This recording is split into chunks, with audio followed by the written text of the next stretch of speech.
Hello friends, എല്ലാവർക്കും rainbow വീഡിയോസിലേക്ക് സ്വാഗതം. ഇന്ന് നല്ല സോഫ്റ്റ് ആയിട്ടുള്ള ഒരു കൊഴുക്കട്ടയുടെ റെസിപ്പിയുമായിട്ടാണ് ഞാൻ വന്നിട്ടുള്ളത് കേട്ടോ. അപ്പോൾ നമുക്ക് വീഡിയോയിലേക്ക് കടന്നാലോ. ആദ്യം തന്നെ നമുക്ക് കൊഴുക്കട്ടയ്ക്ക് ആവശ്യമായിട്ടുള്ള ശർക്കര ഒന്ന് ഉരുക്കാൻ വെക്കാം കേട്ടോ. ഞാനിവിടെ ഒരു തേങ്ങയാണ് ചിരക്കി വെച്ചിട്ടുള്ളത്. പിന്നെ കുറച്ച് ഏലക്കായും ജീരകവും കൂടി പൊടിച്ച് വെച്ചിട്ടുണ്ട്.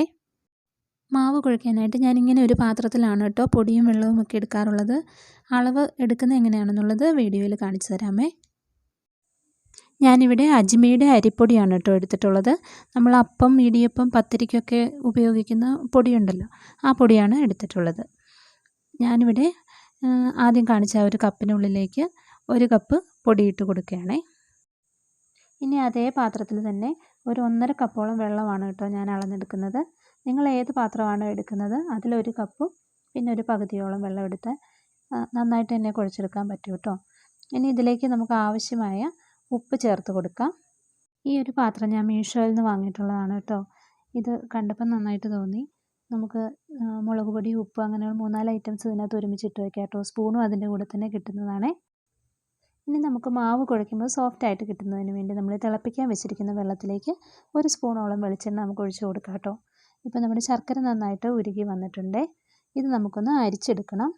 കണ്ണികൾ അകലമുള്ള അരിപ്പയിൽ കൂടി നമുക്കിതൊന്ന് അരിച്ചെടുക്കാം കേട്ടോ.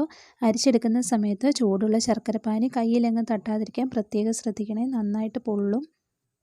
ഇത് കണ്ടോ, ഇതുപോലുള്ള വേസ്റ്റുകളൊക്കെ ചിലപ്പോൾ ശർക്കരയ്ക്കുള്ളിലുണ്ടാകും. ഇതൊക്കെ ഒന്ന് നീക്കം ചെയ്യാനായിട്ടാണ് കേട്ടോ നമ്മളിത് പാനിയാക്കി ഇങ്ങനെ അരിച്ചെടുക്കുന്നത്.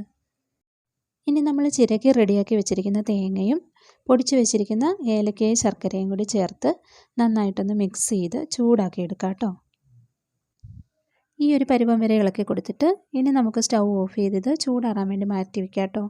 ഇപ്പോൾ നമ്മുടെ വെള്ളം തിളച്ച് വന്നിട്ടുണ്ട്. തിളച്ച വെള്ളത്തിലേക്ക് നമ്മൾ എടുത്തു വെച്ചിട്ടുള്ള പൊടി ചേർത്ത് നന്നായി ഒന്ന് ഇളക്കി മിക്സ് ചെയ്തെടുക്കാം. സ്റ്റൗവിലെ തീയൊന്ന് സിമ്മിലിട്ടതിന് ശേഷം വേണം കേട്ടോ നമ്മൾ പൊടിയിട്ട് ഇളക്കി കൊടുക്കാൻ. ഇളക്കി കഴിയുമ്പോൾ നമുക്ക് ഏകദേശം ഈ ഒരു പരുവത്തിൽ വേണം പൊടി കിട്ടാൻ. കൈ ഒട്ടും പൊള്ളാതെ തന്നെ ഇതൊന്ന് ഇളക്കിയെടുക്കുന്ന ഒരു ഐഡിയ കാണിച്ചു തരാം കേട്ടോ. നിങ്ങൾ ചിലർക്കൊക്കെ ഇതറിയാമായിരിക്കും.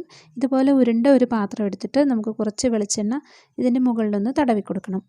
എന്നിട്ട് ഈ പാത്രം വെച്ചിട്ട് ചൂടോടുകൂടി തന്നെ നമുക്ക് പൊടി നന്നായിട്ട് കുഴച്ചെടുക്കാൻ സാധിക്കും കേട്ടോ. ഇടിയപ്പത്തിനൊക്കെ കുഴയ്ക്കുമ്പോഴും നമുക്ക് ഇതേപോലെ തന്നെ ചെയ്യാവുന്നതാണേ. ഇനി നമുക്ക് കൊഴുക്കട്ട പുഴുങ്ങാൻ ആവശ്യത്തിനുള്ള വെള്ളം ഒന്ന് തിളപ്പിക്കാൻ വെക്കണം. കൊഴുക്കട്ട ഫില്ല് ചെയ്യാൻ തുടങ്ങുന്നതിന് മുമ്പായിട്ട് നമുക്ക് ഇതുപോലെ ചെറിയ പാത്രത്തിൽ കുറച്ച് വെള്ളം എടുത്ത് വെക്കാം കേട്ടോ. കുഴച്ച് വെച്ചിരിക്കുന്ന മാവ് കയ്യിലൊട്ടി പിടിക്കാതിരിക്കുന്നതിന് വേണ്ടിയിട്ടാണ് ഇടയ്ക്ക് നമ്മളിങ്ങനെ കൈ വെള്ളത്തിൽ നനച്ച് കൊടുക്കുന്നത്. ഇനി ചെറിയ ഉരുളകളായിട്ട് കുഴച്ച് മാവെടുത്ത് ഇതുപോലെ തള്ളവിരൽ ഉപയോഗിച്ച് നമുക്കുള്ളിൽ ചെറുതായിട്ടിങ്ങനെ താഴ്ത്തി കൊടുക്കാം. ഇതിനുള്ളിൽ നമുക്ക് ഫില്ല് ചെയ്യാൻ എളുപ്പമുണ്ട്. അതേപോലെ തന്നെ എല്ലാ വസ്തു ഒരേ കനം വരുന്നതിന് ഇത് സഹായിക്കും കേട്ടോ. ഇനി നമ്മൾ റെഡിയാക്കി വെച്ചിട്ടുള്ള ശർക്കരയും തേങ്ങയും കൂടി ഇതിനകത്തേക്ക് വെച്ച് കൊടുത്തിട്ട് ഇത് നന്നായിട്ടൊന്ന് ഷേപ്പ് ചെയ്തെടുക്കാം.